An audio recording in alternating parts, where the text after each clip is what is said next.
such a great turnout for one of our local speakers, Mark Habblewhite.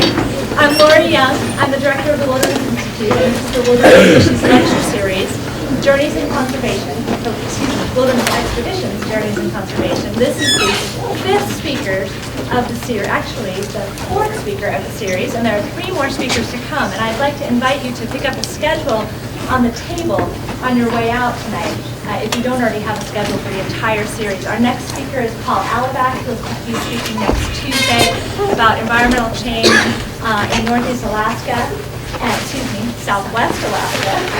And he'll be talking about this reenactment that he did a number of years ago with a group of people who traced an expedition, the Herring expedition, which occurred more than 100 years ago. They used the journals from that expedition to study environmental and cultural change along that seacoast. I'd like to introduce Dan Fletcher, the director of the Wildlife Biology Program. Dan will be introducing our speaker for this evening, Mark Habblewhite.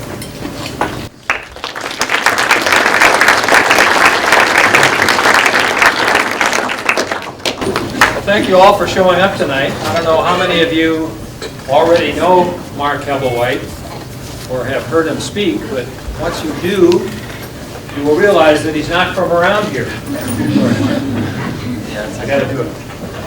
He's from a country north of here, and one of the first things I learned about Mark, he told me how Canada got its name. I don't know how many of you are familiar with this. But they had this big, beautiful country, white country, snow white country, with white wolves, with no name. And so they elected a prime minister, still had no name, so they got the Queen of Canada to come to a big event. They put all the letters of the alphabet in a big bin, and they rolled them around like Vanna White reached in, handed it to the prime minister, first letter, and he said, C, eh?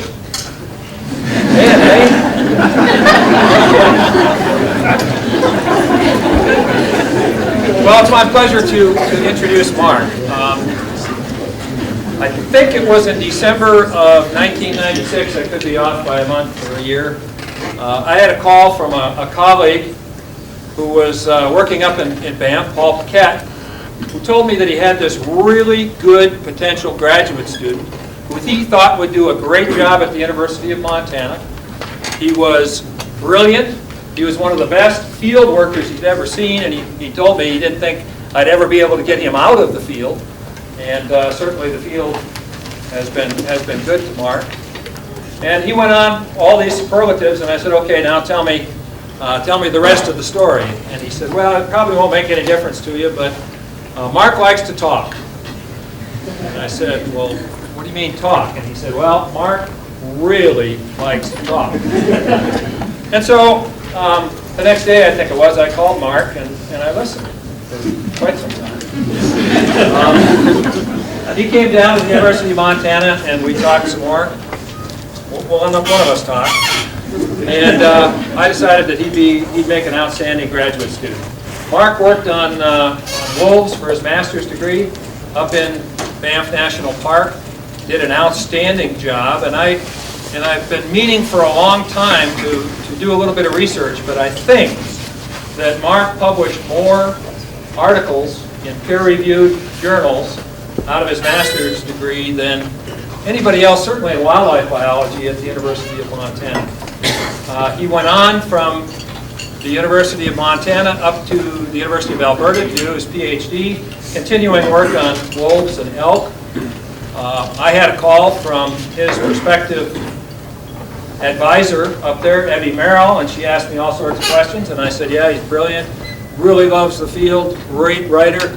And she said, well, tell me what else? And I said, well, he likes to talk.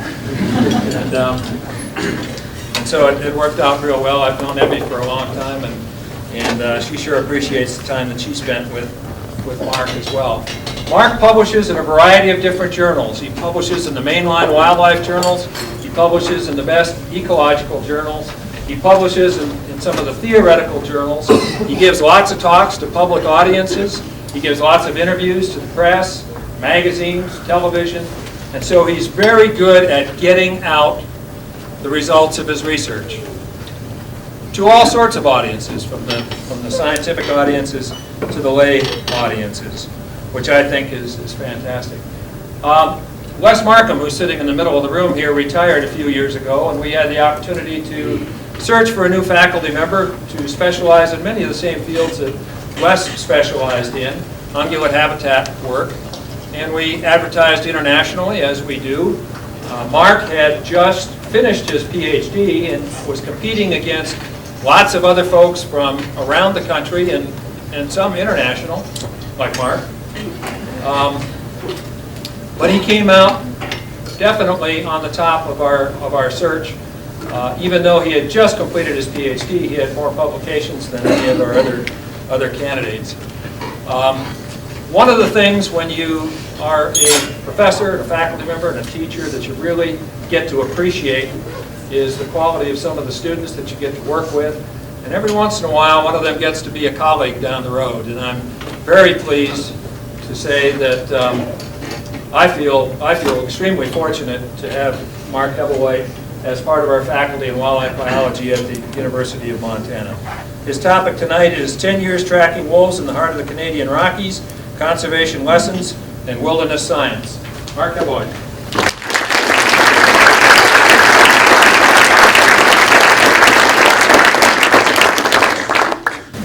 Okay, is my mic on? No. This is where I tell you I'm going to mime the rest of the talk, right? Because Dan said I talk a lot, and so I thought I'd just do some interpretive dance about wolves or something. But that would be even worse than my talk, probably. So first off, I'm really flattered to be invited to give a talk in the Wilderness Lecture Series. It's kind of intimidating when you're asked to give a talk in the same lecture series as people like Doug Chadwick and some of the other people who have been here this semester. So I take this as an honor, and it's also a privilege for me because one of the things, as Dan mentioned, is we do in the sort of science of wildlife biology is we publish a lot of papers, but somehow along the way, all the sort of details and all the things that are really important to me about why I do wildlife research and all the real, I suppose, big picture lessons of why I do them disappear. They don't appear in the introduction, they don't appear in the results or methods or discussion. Sometimes the acknowledgments. I thank my dog in usually most of my papers for his trusty nose in doing field work, or her nose doing field work, but they don't appear in the pages of scientific journals. And I think that's a shame. And one of the things that's tough in science is to balance that sort of information and sort of ecological insight we get from doing field work and really sweating out hard miles doing research. And so I suppose that's the sort of some of the things I really want to share with you today is some of the sort of personal lessons I've learned, I suppose, tracking wolves for about 10 years. So as Dan said, my story starts in Banff National Park, Alberta. This is the Bow Valley of Banff National Park. It's very similar to Glacier National Park. In fact, Glacier, to me, is a really teeny weeny version of the Canadian Rockies that I drive past on the way to the real Canadian Rockies. No disrespect meant, but you can see, one of the primary features of Banff is it's 50% rock and ice. There's the ice. There's the wildlife habitat, right? So this is what the ice looks like. This is the Icefields Parkway, known as one of the most spectacular, scenic highways in the world, and probably some of the crummiest wildlife habitat you could imagine. And so it was with this sort of venue, as Dan introduced, Paul Paquette was an early mentor of mine, and he was asked to start this first study of wolves recolonizing the Canadian Rockies. Now, Canadians are cheap, and we don't spend the millions of dollars you guys did to take our wolves and introduce them in Yellowstone, and I'll come back to that later. We just let them do it themselves. So about 1985, the first breeding pair of wolves established themselves without any ado or fanfare or anything in the Bow Valley of the park. And it's sort of with that sort of segue that Paul Paquette started his sort of 10 or 15-year study of wolves in Banff National Park. And many of the objectives were very similar to what you would expect they were in Yellowstone, to find out what the wolves were doing and what they were eating and where they were traveling and the basic sort of elements of it. One of the things that's important to emphasize about Banff is this is what the national park might have looked like, the main street of Banff town site in 1898. But since then, it's undergone a massive development. There's 2 towns totaling about 10,000 permanent residents in the national park. hotel beds for 35,000, 3 major ski resorts, 72 holes of golf, several fudge shops, and a whole bunch of t-shirt shops that you need when people buy fudge, because you need to have the t-shirt that says they bought the fudge. And so, it's under this intense human development pressure that you see surrounding the town site here. Here's the town of Banff, 5 to 6,000 foot mountains surrounding it. That really forces this bottleneck in the Bow Valley. And so for the first 2 or 3 years, as Dan mentioned, I sort of spent my time tracking wolves, thousands of kilometers on foot, sort of the, quote, old-fashioned way. And you'll see this transition through my career, through the Bow Valley of Banff National Park. And we learned how they negotiated wildlife corridors. There's the golf course that they would go look for elk on, how they got run over on the highways that I'll talk about. But basically, we sort of documented through sort of Paul's research, all the difficult ways all the difficult things that humans do to wolves in this sort of context. The field work was really basic at that time when we started. We didn't even have GPSs. I mean, I'm not even dating myself here.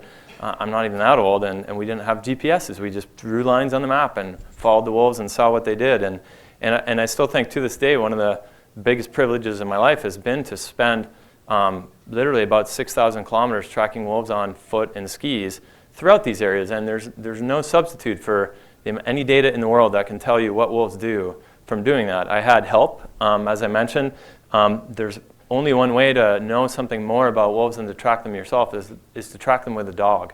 One of the things that I wish is that sometime in my life I could have the smell of a dog for a day, but only a day, because I think if humans had the smell of a dog, we would have wiped out probably most of the wildlife on the planet by now, because the things that wolves and the ways in which wolves communicate through the power of scent is really something that is incredible to see. You'll see dens that are decades old, decades abandoned, found somehow by wolves and dug out and scented on. And then 2 years later, another pack coming to the same area finds the exact same scent post that you saw 2 years before and pees on the same bush. So the scents and the scent world in which wolves live really is something that we can't even fathom. And so luckily, my dog, my old trusty tracking dog, Kita, could. She was a little Morley mutt from an Indian reserve just east of Banff.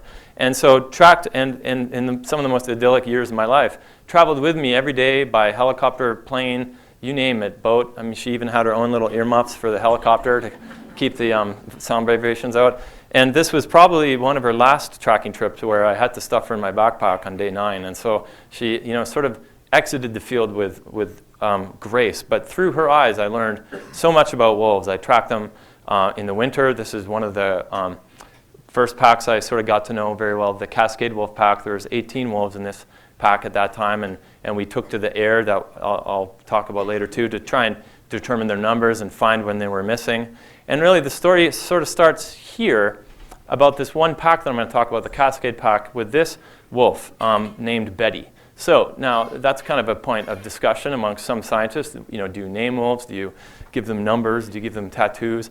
And it was kind of just by tradition that Paul, who had started this project, felt very strongly that these animals were individuals and had personalities and so deserved a name. So Betty was the name of the administrative assistant who ran the Banff Dispatch. And so we ended up talking to Betty a lot, and so we named her Betty. So Betty formed the Cascade Wolf Pack in 1991. She dispersed from the pack that had formed 4 years earlier, and it was in this sort of process of budding that Betty found this new valley, this Cascade Valley, and settled into it for the first time. And over her lifespan, she lived a total of 12 years and gave birth to at least 65 pups. And so it really shaped the future of wolves in that park, and is really the sort of matriarch of the story. So as Betty got older, of course, we figured she was born in 1988 and died in 2001, and that's a long story.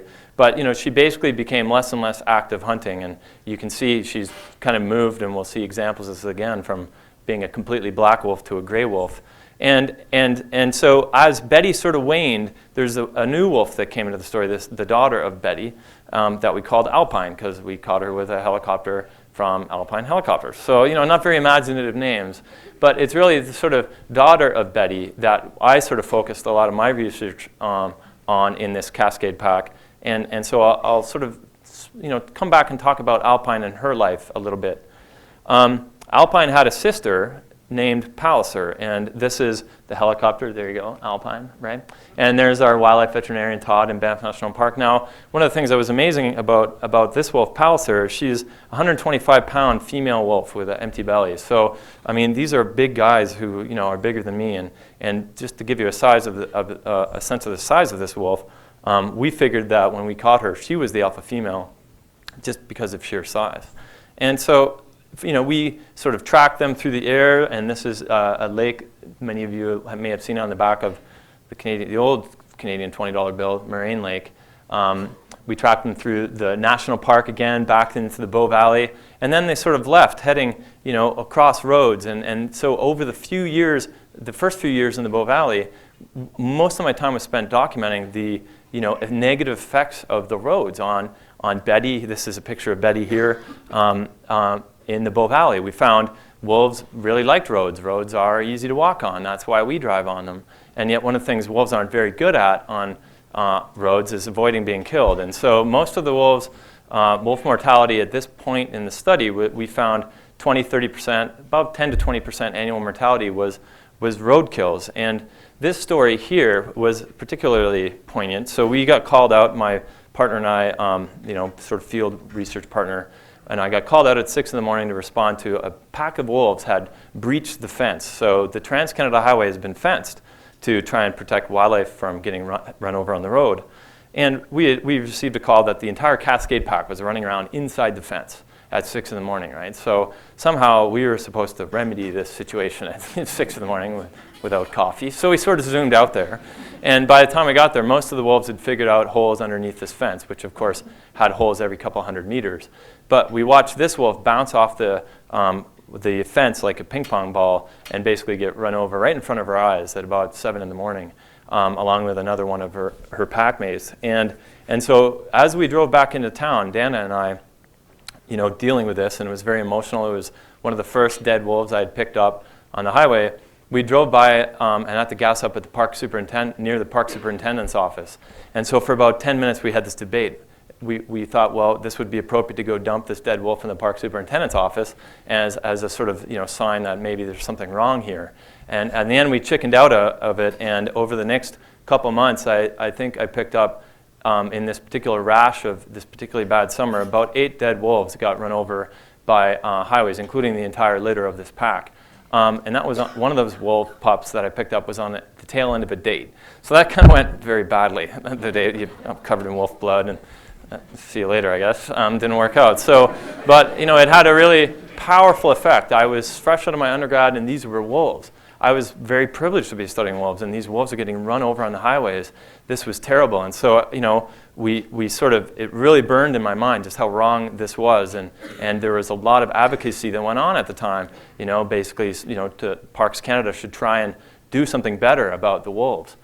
Around this time, maybe associated with the wolves getting slaughtered on the highway, the pack decided, you know what, this is enough. We're going somewhere a little quieter. And the motivation about why these wolves actually did this, I have really no idea. But it makes for a good story. So here I go, tracking them off into the backcountry. So this pack shifted. They moved north into the sort of remote Cascade Valley part of Banff National Park and into this new valley that they had never been, called the Panther Valley. And so it was really with this series of events that they shifted their entire territory north and basically have forever since shunned the Bow Valley, probably to their benefit, as we'll see in some ways. And so, again, I took to the sort of daily task every day, waking up at 7 in the morning, trying to find where the wolves had gone, and then keep on tracking them on foot, except this time we worked out of backcountry warden cabins. My first couple trips, I did this on foot, thinking it would be much more efficient to camp and wake up at -30 in the Canadian Rockies winter and thaw out your boots and then shake your tent out and ski with an 80-pound pack, until we noticed on the third day that we had skied past the warden cabin pretty much every single day. And we thought, well, this is probably not that efficient. So we started to base out of these warden cabins, and I think so began one of the best sort of wilderness, so to speak, times of my life, where we would spend the evening playing cards for high stakes, who had to get up early in the morning and light the fire and put the coffee on. So, they're some of the most fierce games I've ever played in my life, right? Because honestly, -30 was an average daytime temperature. The coldest temperature we worked in was -46. And that day we had to cross several rivers. So we would get up and on the beginning of a shift, find the wolves via aerial means in a helicopter usually, sometimes with Kita with her earmuffs on, and get dropped off. And we would try and find them with spotting scopes and tracking them throughout the sort of ice field regions of the park, track them from the air, seeing what they were doing. This is sort of a recent picture, but I was tracking wolverines here, sort of trying to see where they're going on foot and what kind of terrain they're using in the park. And one of the things you learn very quickly when you study wolves is that they are a consummate predator. They're consummate in the sense that they were born not really to kill, but to run animals down and then kill them, right? They're not very efficient killers, actually. They're really not born with it. They've got dull teeth, and compared to things like cougars and lions and tigers, their only sort of strength is the sheer strength of force of their trying, so to speak. And there's this famous Russian proverb, a wolf is fed by its feet. And so through these years, all through the late 90s, we would document on average wolves were traveling 20 to 30 kilometers a day consistently every single day. Sometimes for no reason. They'd make a kill like this one, eat it all up, and then take a 30-kilometer run overnight and come right back to it. And so it was through this process that I began my sort of so-called love affair with predation and the sort of process of predation. Predator-prey dynamics are fundamentally about giving and taking. Someone's doing the bulk of the giving here, and somebody else is getting the most of the taking, and that's wolves. But not just wolves. We've documented in our work here in Banff and also in Yellowstone dozens and in fact hundreds of species that benefit from wolves killing species like this. In Yellowstone, a study found over 220 carrion beetles living on these wolf-killed prey. And so this was obviously when I was a master's student and Dan didn't pay me any money, and so I got all my clothes at the Salvation Army or something. But so when, this was one of my favorite sort of times when we'd find a freshly killed elk and we'd get to necropsy it and determine the manner in which it died, but also why it died. And like most sort of studies of wolves, we found a variety of things. Wolves sometimes kill healthy adult female elk, but more often than not, when you've got really dull teeth and all you do is run after things, they kill the old and the sick and the weak. And it's a much different distribution of hunter or of kills than, say, human hunters, or cougars even. But certainly in this case, this female was fine right up until the moment they ripped her apart. And so, this sort of time and time again, I think over my years of tracking, I've found probably 1,000 wolf kills. And so it's this sort of intimate look into the process of what it is to be a wolf. What it is to be a wolf is to do this. And that's why I became interested in my PhD. What it is to be an elk is to do this. This is what it means to be an elk in some ways. They also play other sorts of games with coyotes and rip them apart and play with their heads. So, so the concepts that we have about things that are humane don't apply. They're irrelevant. They don't make no sense to apply to species other than humans because in some ways the term humane implies, a human-centric view. So this coyote head they carried for about a week with them. And this was in November, and it was a little chew toy, and you can imagine your puppy doing the same thing. Around that time, I became interested in what they were doing in the summer, and so I started using horses with the trusty help of a bunch of wardens who made sure I didn't kill myself and taught me how to use horses. And we would follow the wolves up into the mountains of the summer, and this was the Cascade Pack's sort of summer ranges that they'd live on, where they would den and where they would rendezvous. And so we'd track them for, same sorts of things, 5-10 days in the wilderness. It sounds like fun, but it's really not actually as much fun as you might think. And using the standard tools of our trade, the sort of gratuitous telemetry shot, right? So, we would use radio telemetry. At this time, we were doing the sort of traditional VHF collars where you put the collar on the wolf and then you have to go find it, right? It emits a signal, but it doesn't store anything like a GPS that I've been using lately. And this brings me to the Panther Valley. So right around 1999, 1998, they started using this particular valley. One of the most special things about this valley is right here is a den site that's been used continuously since at least 1907, on and off. Now, wolves were extirpated from Banff through poisoning in the 50s for much the same reasons they were down here. But since about, on and off since at least 1920, this den site in the middle of the Panther River Valley and probably the most remote place in Banff National Park has been used on and off by wolves.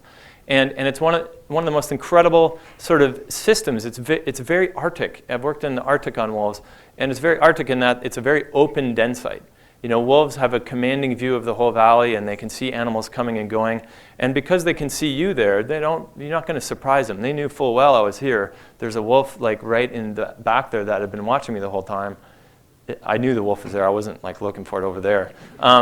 So it afforded a really amazing opportunity to sort of get to know the intimate day-to-day lives of these wolves.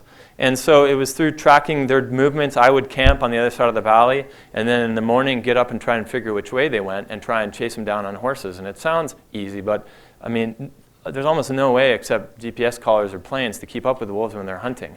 In round trips from the den in a period of 36 hours, Alpine, at that time, the alpha female of the wolf, covered 90 kilometers in 2 round trips. And so she would leave the den, come back, get to a kill that was straight line distance, something like 23 kilometers away, come straight back to the kill, regurgitate about 20 pounds of meat for the pups. The pups would eat it. She'd have a nap for about 3 hours, and she'd get up and do it again.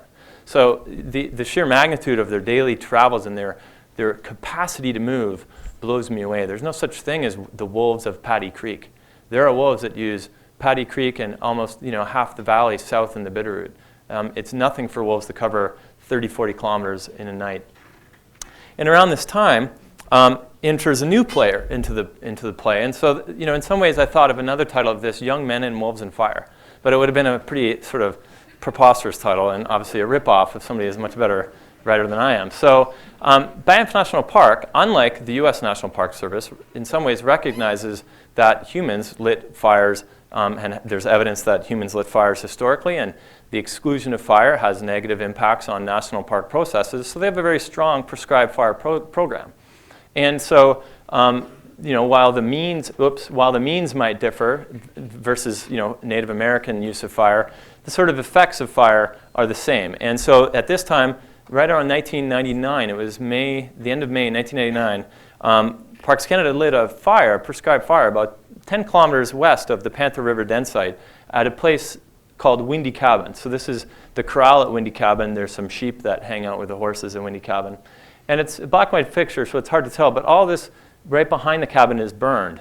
And so it was one, let's say Thursday afternoon, and Parks Canada wardens came in and lit a fire. And it was smoldering around, and it was mid-May. This is the subalpine at 6,000 feet. So, under all prescriptions, there wasn't really much risk of a fire spreading. And so they sort of lit the fire, it smoldered out, and they went home and sort of went to bed. And overnight, the fire blew up and blew 20 kilometers east. It danced through this little canyon, tree by tree, right? And then ripped down the Panther Valley, right through those meadows and the dens where I had been watching the wolves in previous years. And it burnt right through the wolf den site and burnt this, but didn't burn this wolf to death. She died of asphyxiation. This was Palliser, the sort of sister of Alpine, right? So at that particular year, they had 2 litters. Alpine had 1 litter in her den, and Palliser had her litter in the second den on the south side of the river. And we talked to wolf biologists and fire managers across all of North America, and we think that this is probably one of the first documented cases. Now, of course, it probably happened before, of a wolf being killed by a fire. Now, I was the biologist asked to go and find what happened, find the body, and to track this wolf through, or to pick this wolf carcass up. And so they flew me in and dropped me off in this surreal landscape, this landscape that was kind of the inverse, the negative of what I've been tracking wolves in for years, in snow, with tracks in the white fluffy snow through living trees. And all of a sudden I was tracking wolves in ashes and snow because the fire was so intense and so hot, it burnt over 2 meters of snowpack and covered everything in ash. And so I was tracking wolves in ash, and as I approached the signal from the mortality switch on the collar, I noticed all these other wolves coming in and approaching the same collared wolf, this Palliser, and they had flipped her over. You can see one side of her body is not burned here. She had obviously died and fallen over, and that side wasn't burnt, and the wolves in the pack had been flipping her over and tried to get her up to come and play again or be a mom or whatever they wanted her to do. And she, her entire body was surrounded.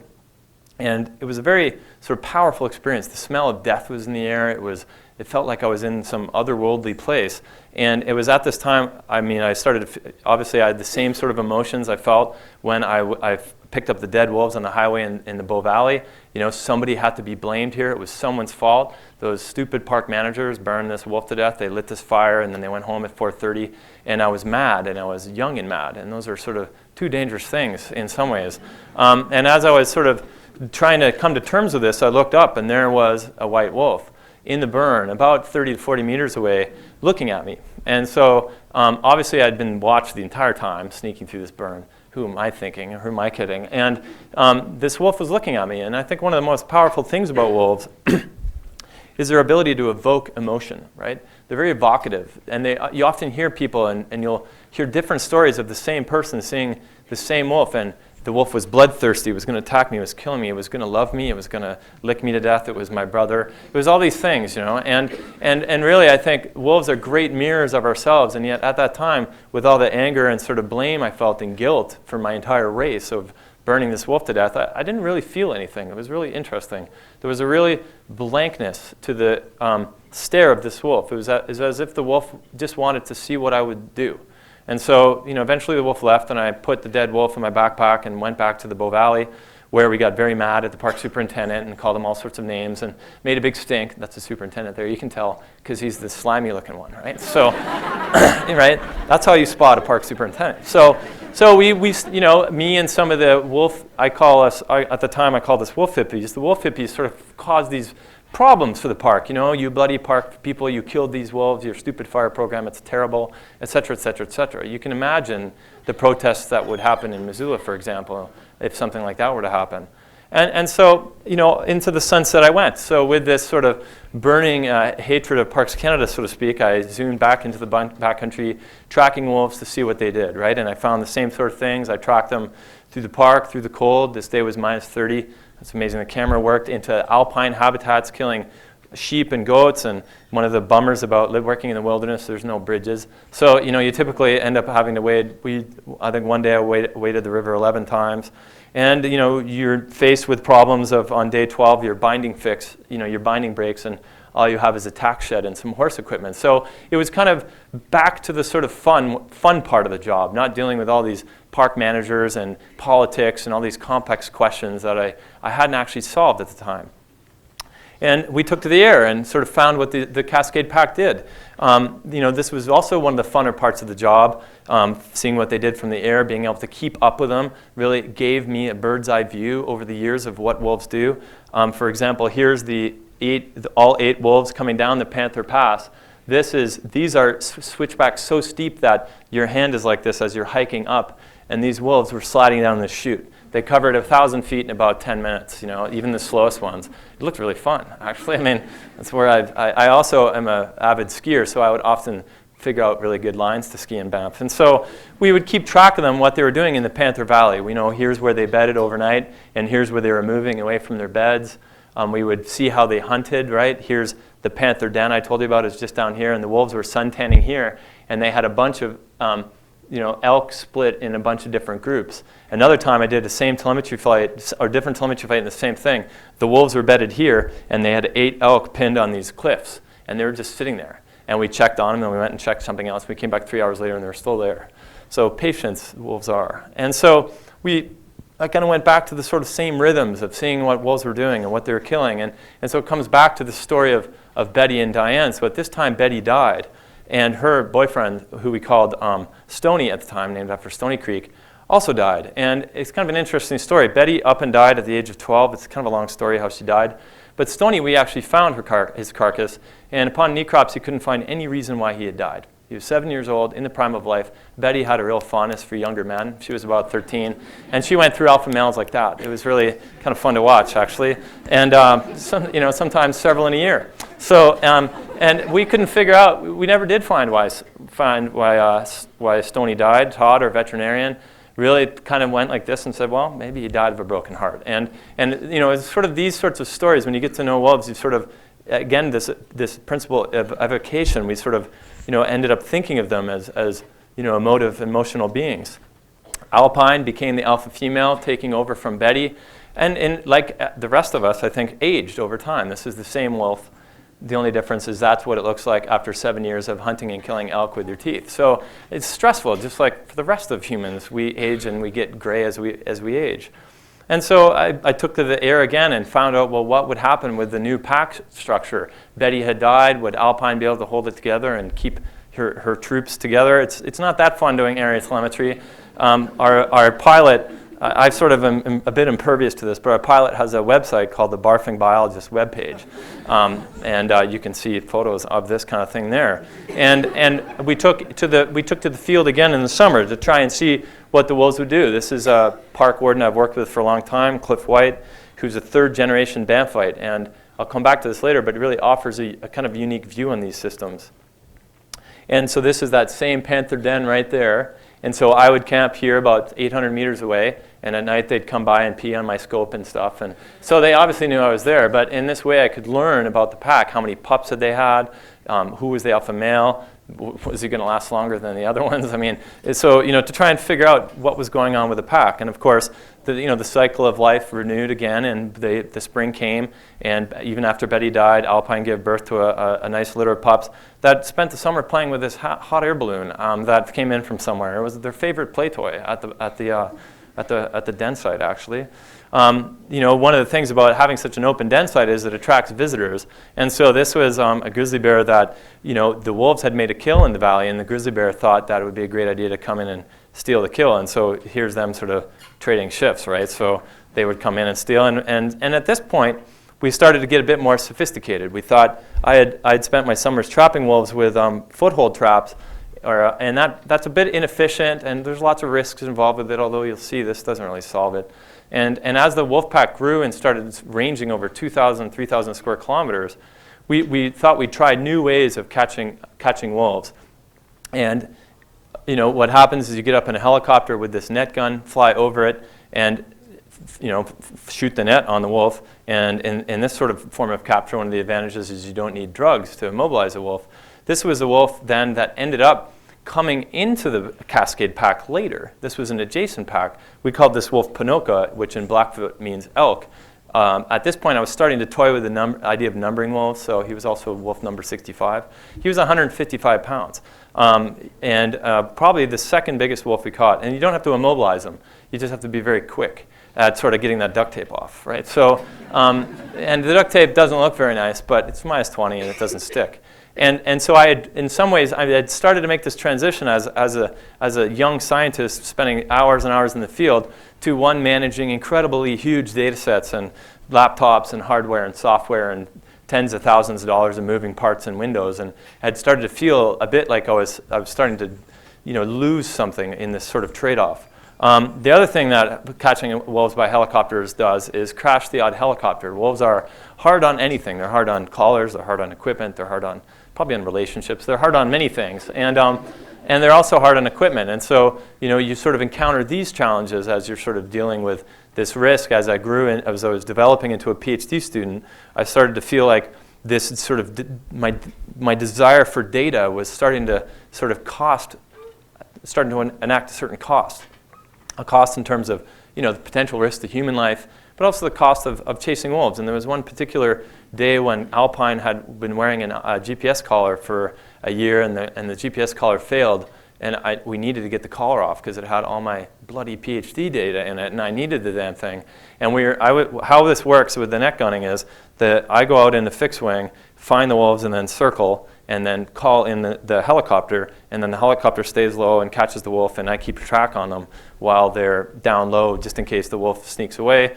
I can say, well, the wolf's to your 11 o'clock, 100 meters, and they'll go. And so we were doing that, and it started to feel like a video game. So I was driving this incredible video game, which would really make a pretty good video game, actually. And I felt very dissociated from those times when I was sort of really emotionally attached to the wolves in some ways. All I wanted was my data. I wanted my data off this collar, and it was at the time I saw probably one of the biggest sort of signs that wolves have such an incredible spirit. This wolf, there's nothing we could do to catch her. She was basically uncatchable. She hid in the dens and she hid in rivers, and finally she was standing in an ice jam in the middle of the river, barking at the helicopter, and after the helicopter had missed several times. And so we just gave up, and as luck would have it, or luck wouldn't have it, we'll find out what happened to Alpine later, and I did get that collar back. But the GPS collars, even though they sort of turn you into a bit of a data junkie, yield incredible insights. I mean, we were able to track wolves. I thought at the time, we were able to get a really good idea of what wolves did on foot. We put one of these GPS collars on, and we learned that we were only getting about 20% of the picture, 25% of the picture. The things we learned about wolves, right up there. So this is one of the highest peaks in this wolf pack's territory, and these GPS collars showed us quite clearly the wolves would just boogie up there and have a little view, and then come right down this rib and over into that bowl, chasing goats and sheep. So, so this sort of things, obviously on foot, I'm not as inclined to go to a place like that, right? I mean, it's a long way from the cabin, and you're sort of looking up, and boy, it's going to be a really long card game tonight, isn't it? So, in that snow cave. So, the power of the GPS collars really sort of offset it a bit, and through the GPS collars, something that the park hadn't been very good at is recognizing this. It's a park boundary, right? We started putting these GPS collars on and really learning what was really going on in the system had nothing to do with the park. This is Banff National Park here. This is not. You're not supposed to push on those either. So, these are the kinds of things that go on outside the park. Humans, this is one of my favorite slides because Leo Tolstoy is one of my literary heroes, and his sons are a bunch of rednecks, basically, right? One could say. And there's a great piece for those. How many people have read War and Peace? Probably 3. So, there's that great piece of literature, the 50-page description of the hunting scene, where they go out and hunt wolves. And the Russian method of hunting wolves is pretty similar to net gunning. Just as an aside here, they'd go out in a Russian winter scene, and the nobles would get on their horses, and they'd round up, a dozen guys on horses, and usually somewhere between 50 and 150 hunting dogs. And they'd go out and find a wolf track, and the dogs would circle the wolves, and the Russian hunters to be a real Russian wolf hunter, you had to jump off the horse onto the live wolf and wrestle it, tie it up behind your horse, drag it back to the house, and slit its throat for the women folk, right? So, I mean, in some ways times have changed, but probably there'll be some questions about sort of recent policy statements that, maybe times haven't changed, right? But we have a strong tradition of killing wolves, and we've done it for thousands of millions of years probably. This was one of Alpine's sons who got killed just outside of Banff National Park. This is Alpine. So I did get the collar back eventually.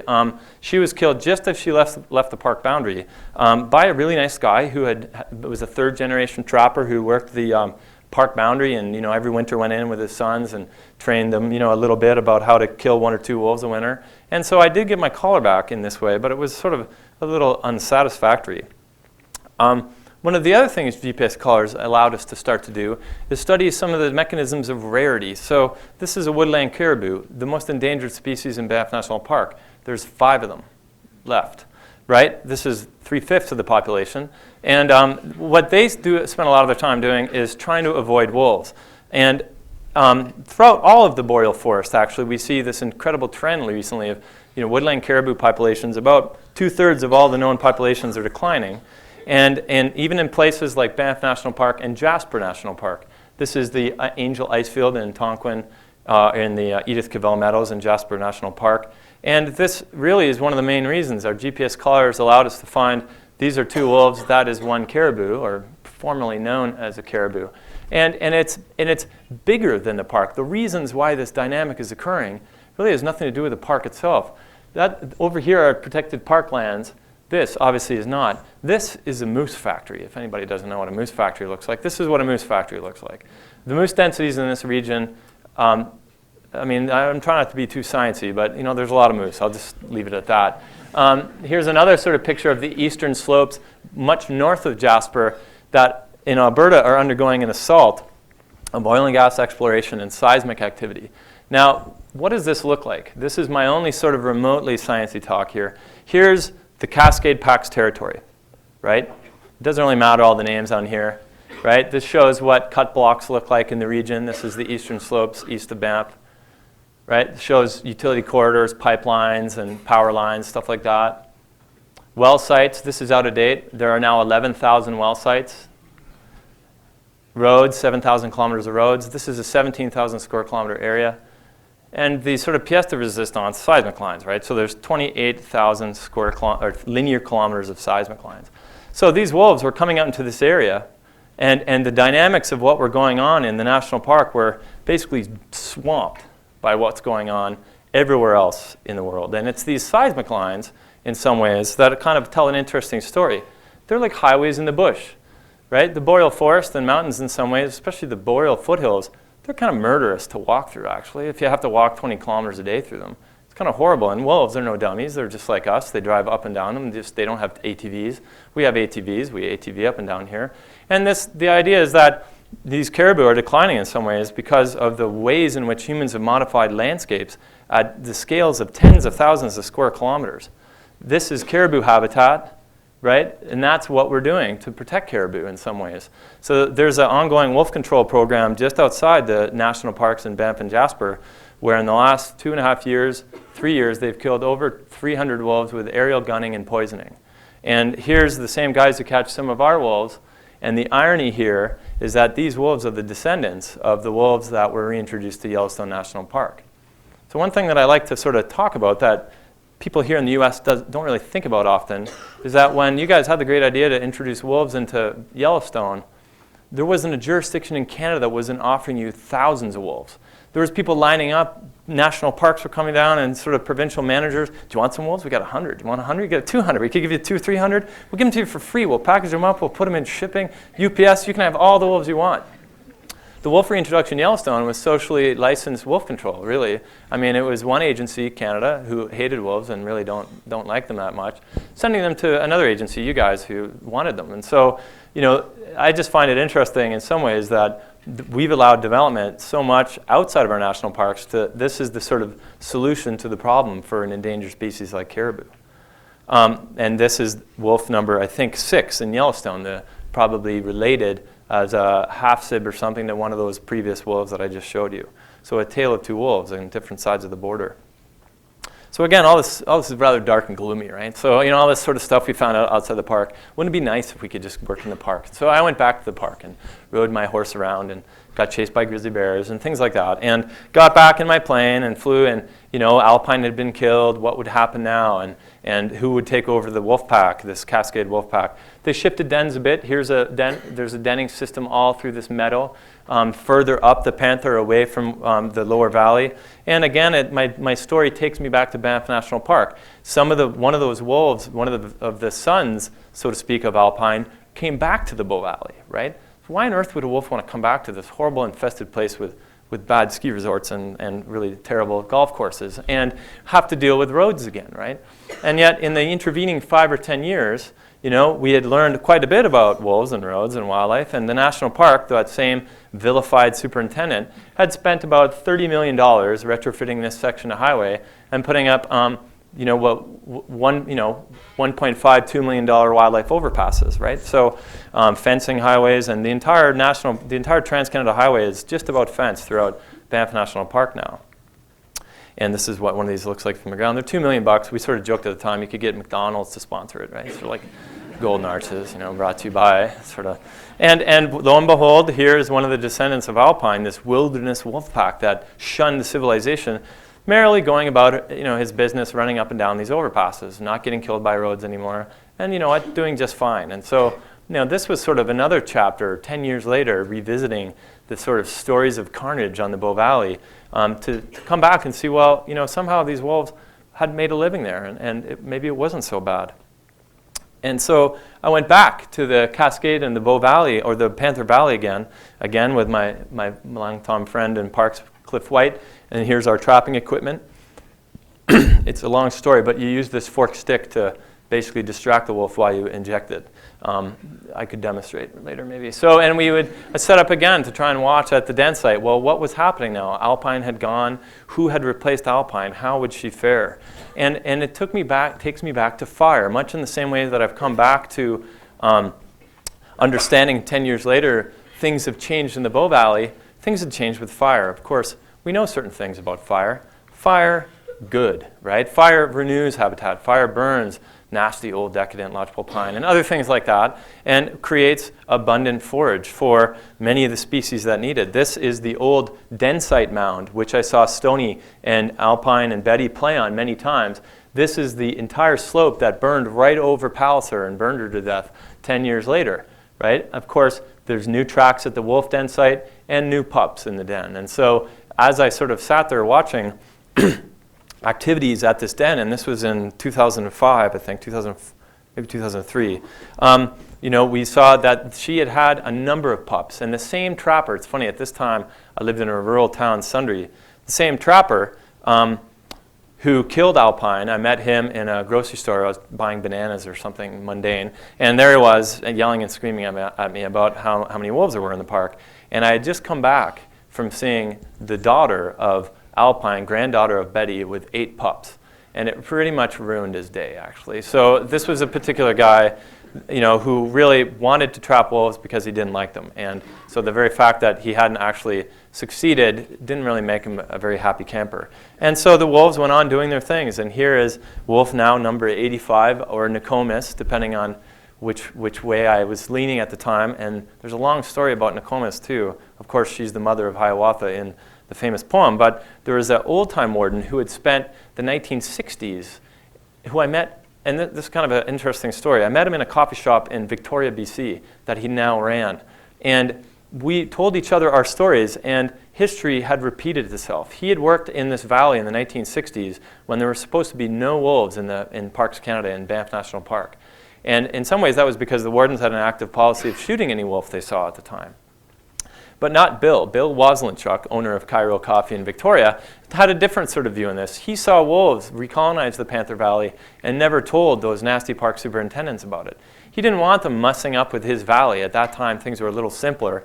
And so he ended up taking one of those wolf pups as a pet. And it became his dog, and he moved to Victoria with Nokomis, the Cascade Panther River Valley wolf. And so it was kind of an honor of this chance meeting with this 30-year-old, 30-year flash to the past Bill, that I named the daughter of Alpine, this wolf 85, Nokomis, and watched her then, now again through the eyes of a GPS caller, what she did. And we found they hunted in these burns day and night. They were in these burns all the time, getting all the food they could ever want for their pups.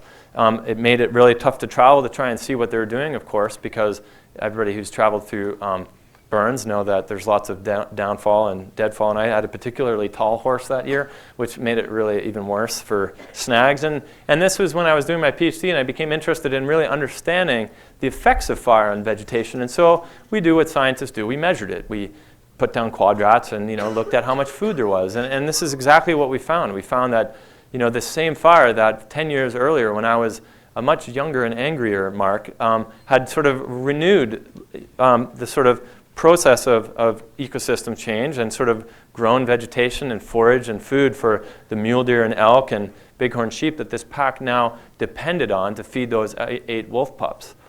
Moose as well. And so I come back, I suppose, full circle to thinking about the role of humans in ecosystems and the role of wilderness and wolves. And this lecture series is about wilderness, and my talk is about wolves. So I feel a bit compelled to sit at my podium here and talk a bit about this. And as I sort of flash back, thinking of this wolf's eyes in the burn, I suppose, and thinking of the life I had spent tracking this one wolf pack, the Panther pack and the Cascade Panther pack, for about a 10-year period, I sort of reflect back on my own thoughts about wilderness and what has changed over that period. When I started in 1994, 1995, I was fresh on my undergrad, and I knew all the right answers, and wilderness was the way to go, and it was those stupid park managers, and it was the stupid fires, and it was the highways, and every wolf that got run over on that highway was a national travesty, was the word we used, in media outlets and things like that. And yet 10 years later, and still to this day, there's a healthy wolf pack there. Just 2 weeks ago, February 26th, another wolf from the same Bow Valley pack, the sister pack to the Cascade pack, February 26th, a wolf got run over in the Bow Valley. So things, in some ways, haven't changed much. We've fixed a lot of the highways. We've got rid of a lot of the problems. But still, there's a pack there, and still, wolves are going to get run over on that highway. Likewise, with the fires, 10 years ago when we had this tragic event, this wolf got burned and died, and all the pups died, and this and that. I come back later, and sort of my view on it is that At that time, I didn't understand all the pieces in the puzzle. And I think one of the big lessons I've learned out of watching the life of this wolf pack is that of humility in terms of understanding or pretending to understand everything that goes on in ecosystems. We don't know everything that's going to happen, and to pretend that is, I think, one of ignorance and dooms us to failure. And I think it also blinds us. And I think the reason I went outside the park and told you that aspect of the Cascade Pack and Panther Pack's life is that I think in the context of wolves in wilderness is sort of irrelevant for the future of wolf conservation and wolf management, because so much of the small pieces of wilderness we have left are surrounded by seas of development, like I showed you today, that swamp any potential ecosystem benefits of some of the small wilderness areas we have. And so I think we as conservationists or as citizens or members of the public have to think more and more about conservation on so-called public lands or non-wilderness lands.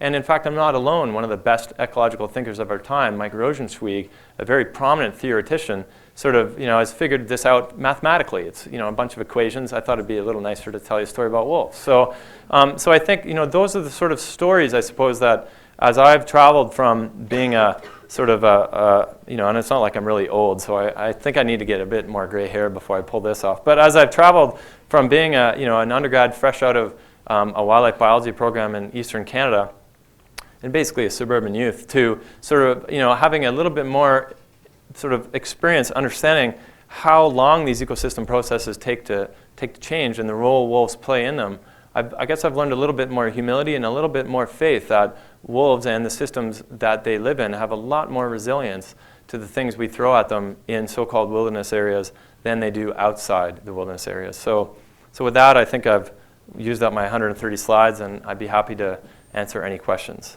Thank you.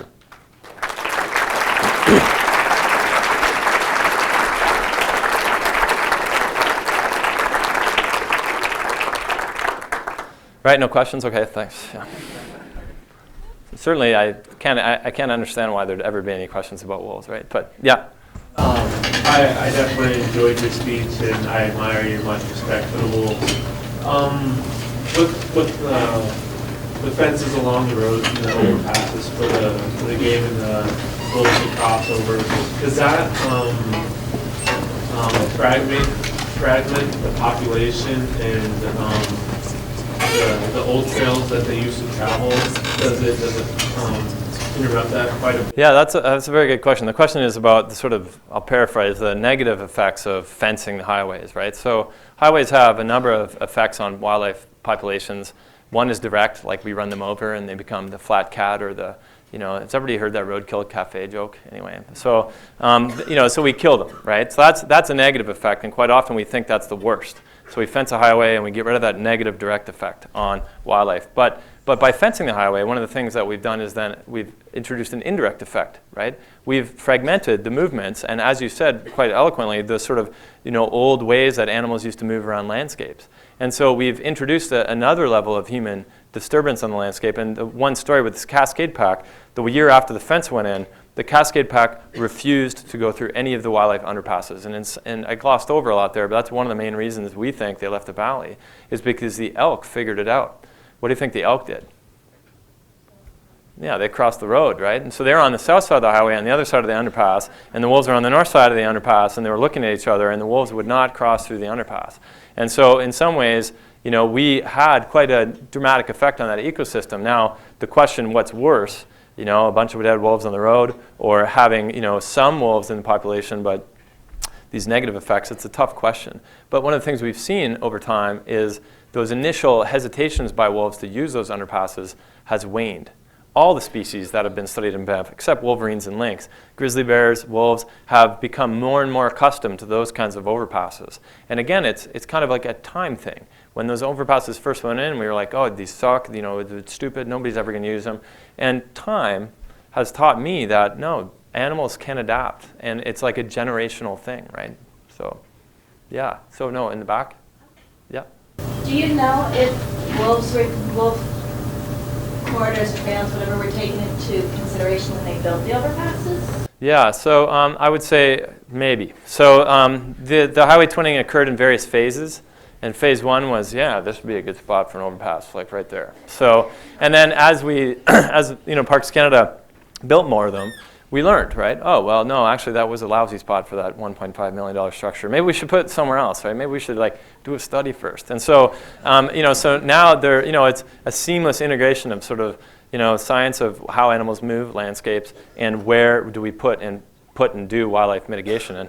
And for those of people that are interested, you don't have to go any farther than Highway 93 North, where millions of dollars have been and are being spent on by sales scrutiny to try and mitigate the effects of that highway. So it's a really kind of close to home example of those kinds of things. So I don't know how to do this except randomly. So maybe in the back here, yeah? Sure. There's a lot of controversy about wolves killing multiple ungulates at one time. Now, basically fun killing, I guess you call it. Yeah. So the question is about what I'll paraphrase surplus killing. So, and there's a lot of controversy about it. So, and the controversy usually stems something like this. Well, those bloody wolves are just killing for fun, and that's just a waste of time, and they don't even use the meat, right? So one of the things that I've observed multiple kills several times in my sort of 1,000 kills, but quite rare, actually, not that common. It's more common with caribou and sheep where they run them off a cliff or something. But one of the things what typically happens is you're out in the woods, you walk up, oh look, two dead elk. And look, there was wolf tracks here and they just left.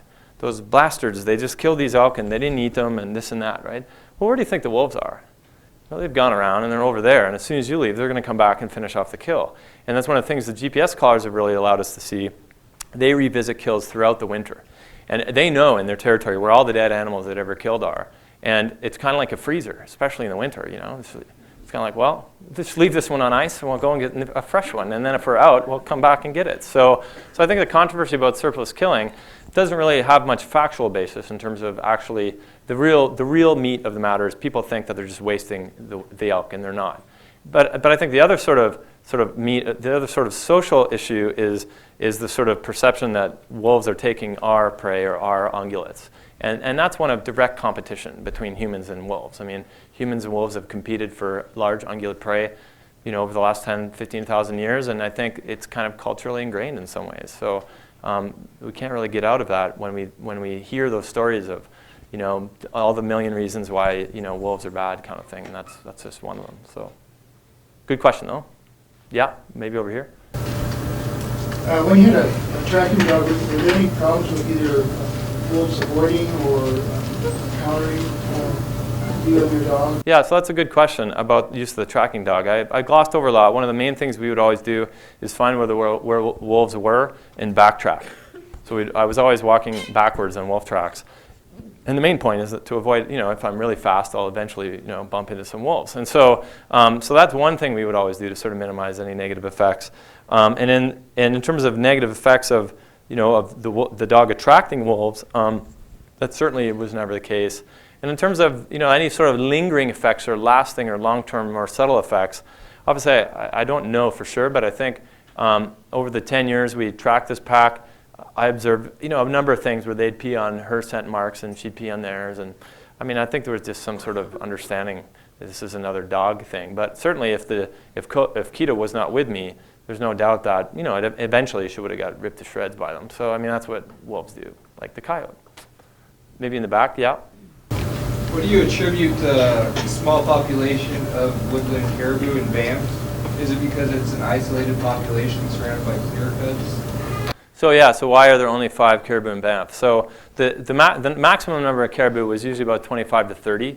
That's what the sort of historic record indicates. They are a peripheral population and they are somewhat isolated. So by peripheral, they are the southeasternmost woodland caribou in the distribution of southern mountain woodland caribou. So from a theoretical perspective, we would expect them to be at lower density and small population size. But one of the things our work found was that even activities 30 kilometers outside the park boundary were influencing caribou in the heart of the national park because the wolves were eating moose and elk and things like that out in the buffet on the eastern slopes and taking a little run 60 kilometers up the park and going to bump into some caribou. So it comes back to this point that if we're going to be interested in concepts like wilderness, we have to really be honest about the spatial scales that we need to really manage at them, or we risk having negative effects like that in so-called wilderness areas. So it's a pretty complicated situation. Yeah, we'll go this way, I guess. So, Mo? So, thanks, Mark, for your talk as well. But, you had mentioned a third generation band park worker, maybe that you had worked with over the 10 years. And I was curious as to, after your experience working with that person for a while, and given their third generation knowledge of being in that area, if their knowledge or their information kind of changed or impacted the way you thought about wolves, and vice versa, the way your experiences impacted the way they thought about wolves. Yeah, that's a very insightful question. So this guy I worked with, Cliff White, is also a undergrad graduate from the forestry program, I think, about 20 years ago. Cliff, 30 years ago. And as I said, he's a third generation sort of Banffite. And absolutely, I mean, I think having one of the things, the sort of lesson that I've learned is even in 10 years, I've sort of toned it down a bit and learned that we don't understand how all these pieces fit together, and that what might be viewed in sort of one environmental context as bad probably will kind of peter out over time if we're just patient. And so absolutely, Cliff was probably largely responsible for getting the highways fixed and fenced and overpassed and all that kind of stuff. And it was also one of the biggest advocates of reintroducing fire to the national park. So I think in that context, it helps to learn when you're working in a new ecosystem from, in essence, an elder who's worked there a long time. Cliff would get mad if I called him an elder, but in some ways he is. He was my mentor and sort of worked with me and showed me the park in ways that as a young person entering that system, I would have never had a clue about. So I think for the lesson there is, if any of you have chances to work with so-called elders or people who have more experience, I think it's extremely beneficial. So good question. Yes? What do you think about the idea of wilderness buffer zones, and what kind of characteristics of those zones have to help protect wolves? So, I mean, the concept of wilderness buffer zone means that it's somehow between the developed matrix of, let's say, downtown Missoula and the rattlesnake wilderness area, right? If I'm paraphrasing. And I think there are already many examples of buffer zones already in place. Where alpine was killed by a trapper is a wilderness buffer zone. There is no motorized vehicle use. There is no permanent habitation. There's no forestry. And yet there's consumptive use of wildlife. So I think if you look around the West, we already have a very big buffer zone network. And yet somehow it's inadequate, right? We have recreation areas around wilderness areas. We have this and that. We have our version of them in Canada. And so I think either the concept needs to be revisited, or the sort of definition of what wilderness is has to be revisited, I think. Because we're not going to get any more of those places probably. So we're going to have to sort of learn how to extend those effects into the public and private lands that surround them that are not some sort of official buffer zone. Otherwise, I think we risk operating at scales that are probably too small. So I'm not sure if it's not an entirely satisfactory answer, but that's all right. I don't know everything. I mean, that's clear. So maybe, here. What's your best guess of what's going to happen with aerial shooting in Canada? So best guess as to aerial shooting in Canada. So one of the confusing things about this particular example of aerial shooting of wolves for conservation is it's for an endangered species. So it's a very morally complex topic. You have a conversation with my grandmother and it gets all confusing. Like she's like, well, but they're endangered, but I like wolves, and well, I'll just go check my soup. So it's not like, well, this is bad. You're killing wolves just to grow elk for one particular group of people, or you're killing wolves because they're just killing some particular group's livestock. It's a bigger social question that I think it's going to have to play out in that scale in Canada.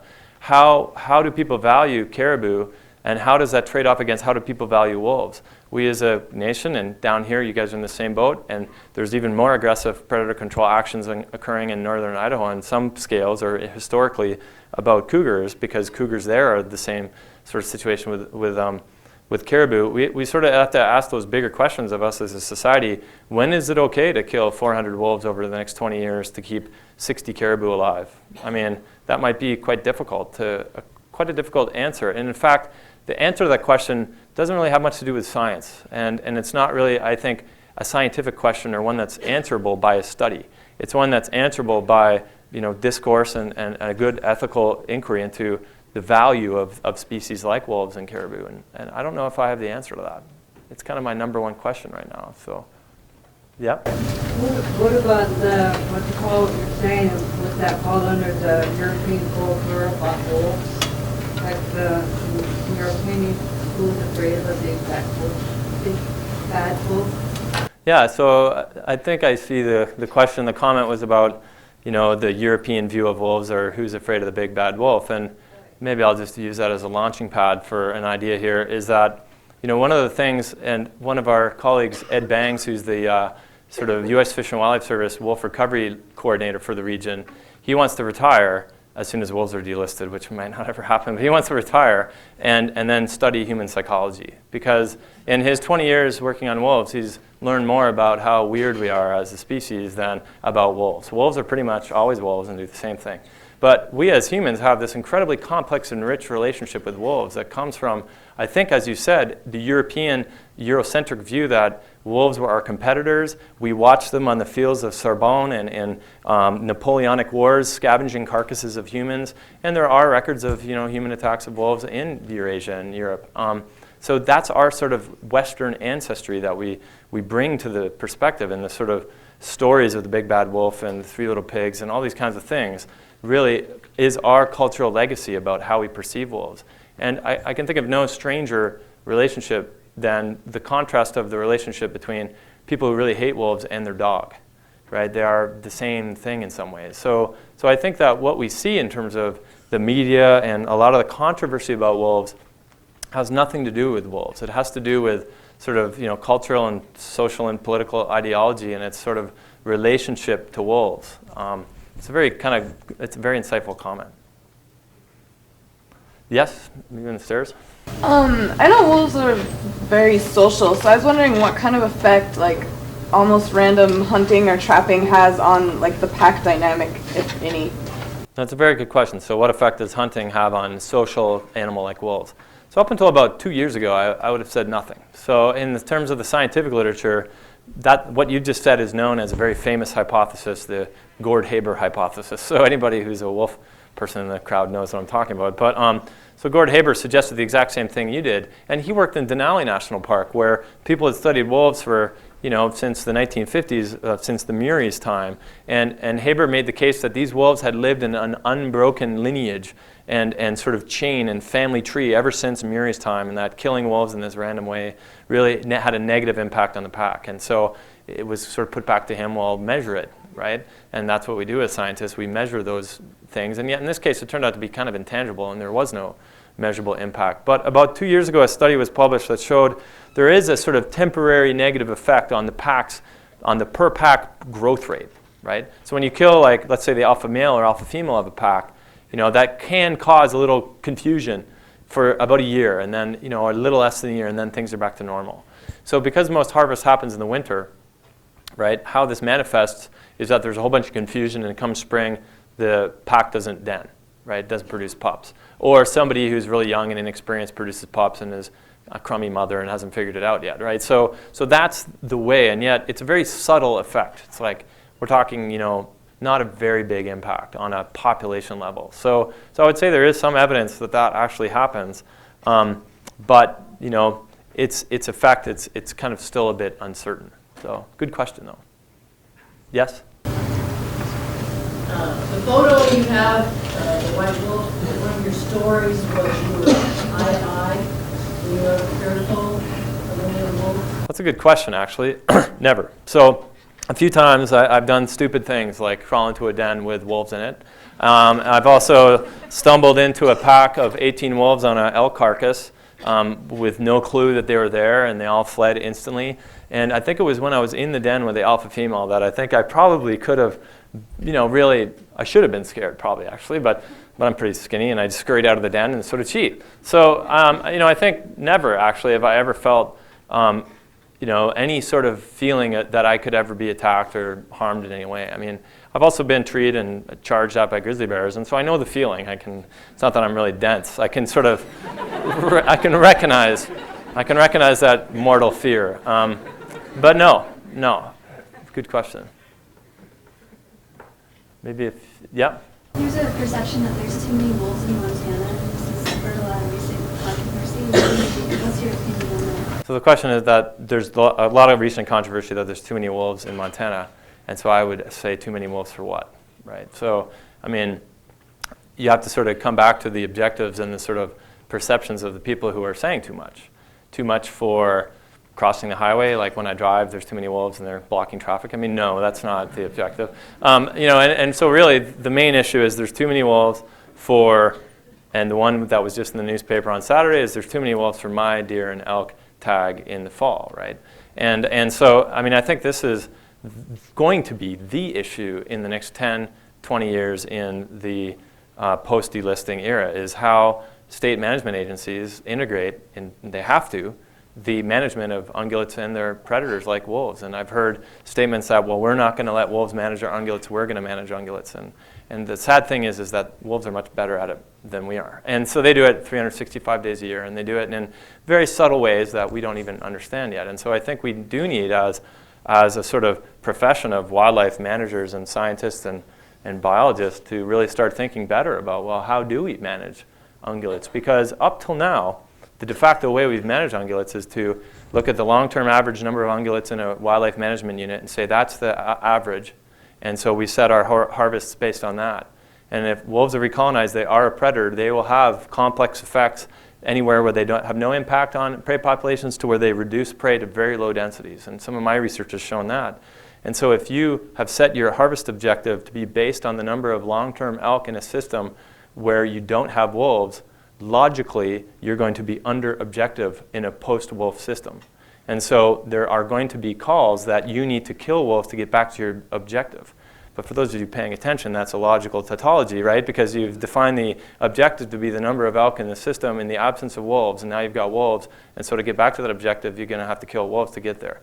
So if you're confused, then it's a good story, because it sort of illustrates the heart of the issue in my mind, is that we really need to revisit how we manage sort of not just wolves, but also ungulates in a sort of post-wolf system. And it may mean certain areas we just kill a lot of wolves to achieve harvest objectives for hunters and things like that, which are a really important thing in Montana. So that's a sort of 2-second answer to a very long question, but it's a good question. So there's no other questions about that? Yes? How did your horses react being around wolves all the time? They barely notice. So horses don't care about wolves. Once that Cliff, the guy I worked with, saw a pack of wolves try to attack a horse, and these are these old wily bush horses, and the horse didn't even pick up its head and just took its back 2 feet off and kicked this wolf so hard in the head it killed it. So I think wolves and horses just sort of, yeah. So yeah, in the back. I wonder what you think about the strategy of killing individual wolves or packs of wolves that start preying on livestock, and how effective that is either behaviorally or from a population standpoint. Yeah, so how effective it is for the cows, right? So I think that's probably the most important question for a rancher. And I think data would say that there's no evidence it's effective at all in terms of, you might stop the killing that's happening right now. So one measure of effectiveness, that's certainly effective. Like, there's no more wolves to kill my cows now. But in terms of influencing the long-term probability of wolves coming back on your ranch and killing your cows in the future, it pretty much does zero, actually. I mean, where your ranch is in terms of its proximity to things that might be good wolf habitat has more influence on whether wolves will come back there in the future than probably any sort of short-term removal. In terms of its effect on the wolf population, probably not much. Wolves can sustain 30% annual mortality a year and still be a wolf population there. And we've known that from probably 35 studies across North America. So, removing the odd wolf pack probably doesn't have that much effect on the wolf population. And moreover, we tend to be removing them in places, the same places all the time. So this really asks the question, do we really want wolves in the lower Bitterroot? I mean, is that a really good place for wolves running around with highways and ranchettes and alpacas and cows and stuff like that? I mean, so it kind of does beg the question, where do we want wolves? I mean, maybe we don't want them where there's livestock because it's bad for everyone. So, but that's a pretty big issue, obviously, in Montana. Yep. What about the idea of if there isn't a lot of ungulates, there's not going to be wolves, the natural balance of things? Absolutely. So, if you don't have a lot of feed, the wolves aren't going to stay, right? Yeah, so that's a good question. The prime determinant of wolf population size, or the numbers of wolves, is the number of prey. So obviously, after 30, 60 years of not having any wolves around, elk populations in much of western Montana are at all-time highs.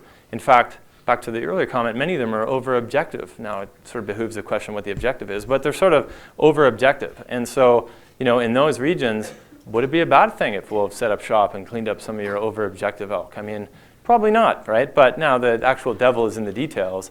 But certainly, over the long-term studies we've done, we've seen the number of wolves decline in Banff National Park to about half what they were when they first were colonized, right? And they're still there. They're not going to go extinct anytime soon, and neither are elk.